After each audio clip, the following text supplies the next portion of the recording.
Assalamualaikum warahmatullahi wabarakatuh. Saya akan menjelaskan 3 materi, yaitu yang pertama teori sel, organel sel, dan siklus sel.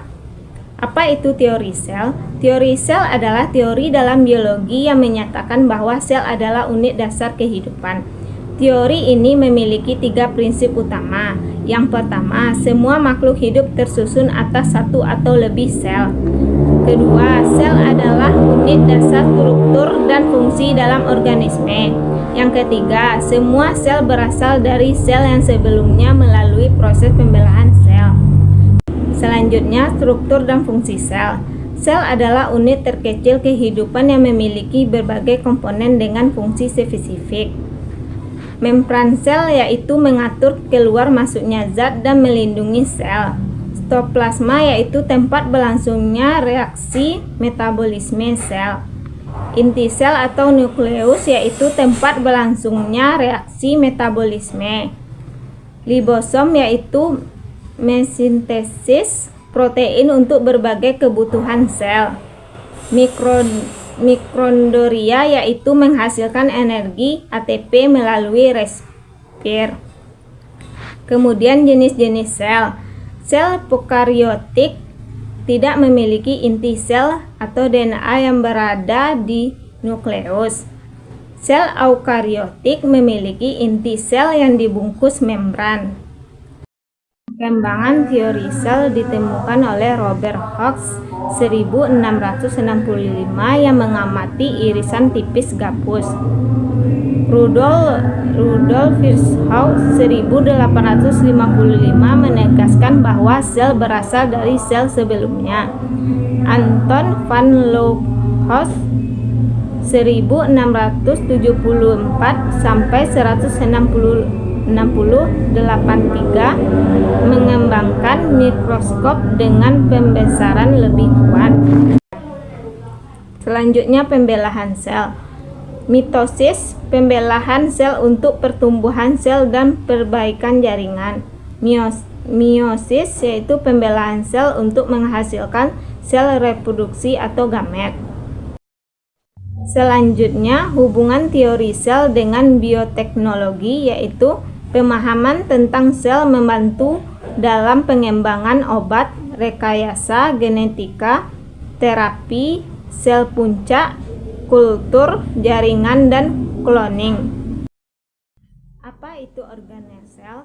Organel sel adalah struktur kecil yang terdapat di dalam sel dan memiliki fungsi spesifik untuk mendukung kehidupan sel. Organel sel ini bekerja layaknya organ-organ di dalam tubuh, tetapi dalam skala mikroskopis di dalam sel.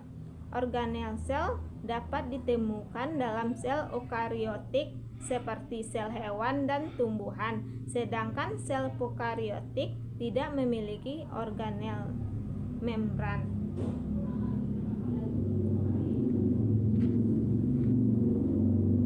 Selanjutnya, organel dalam sel eukariotik dan fungsinya. Membran sel berfungsi sebagai pelindung sel dan mengatur keluar masuknya zat yang bersifat selektif dan pembeabel, hanya memungkinkan zat tertentu masuk atau keluar. Selanjutnya, B. Nukleus atau inti sel yang mengandung DNA yang mengontrol aktivitas sel, yang memiliki nukleus yang berperan dalam produksi ribosom. Kemudian dikelilingi membran inti untuk melindungi materi genetik. Selanjutnya, sitoplasma yaitu cairan yang mengisi bagian dalam sel tempat yang berlangsungnya reaksi kimia seluler. Kemudian mitokondria yaitu dikenalkan sebagai pembangkit tenaga sel-sel karena yang menghasilkan energi di dalam bentuk ATP melalui respirasi seluler. Ribosom berperan dalam sintesis protein, bisa berada bebas di sitoplasma atau menempel pada retikulum endoplasma kasar. Kemudian retikulum endoplasma atau Re. Re kasar yaitu mengandung ribosom yang berfungsi dalam sintesis protein.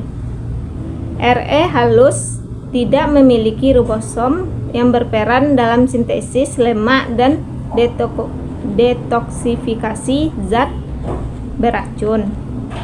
Kemudian aparatus Golgi atau badan Golgi, yaitu memproses, mengemas, dan mengirim protein serta lipid bagian sel lain atau keluar dari sel.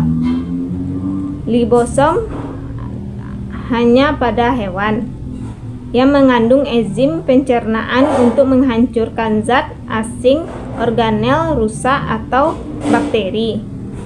Selanjutnya, peroksisom yaitu mengandung enzim katalase untuk mengurangi hidrogen peroksida atau H2O2 yang beracun bagi sel. Selanjutnya, vakuola. Vakuola yaitu sel tumbuhan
Selanjutnya, fase M atau mitosis atau meiosis 10% siklus sel. Pada fase ini pembelahan menjadi dua sel anak yang identik, mitosis, atau menjadi 4 sel anak yang setengah jumlah kromosom atau meiosis. Mitosis pembelahan sel untuk pertumbuhan dan perbaikan. Terdiri dari 4 tahap. Yang pertama yaitu profase, yaitu kromatin penebalan menjadi kromosom. Selanjutnya membran inti mulai menghilang. Kemudian sentriol mulai membentuk benang spindel. Yang kedua, metafase, yaitu kromosom berbaris di tengah sel atau lempeng metafase. Spindel yaitu menempel pada sitrometer kromosom.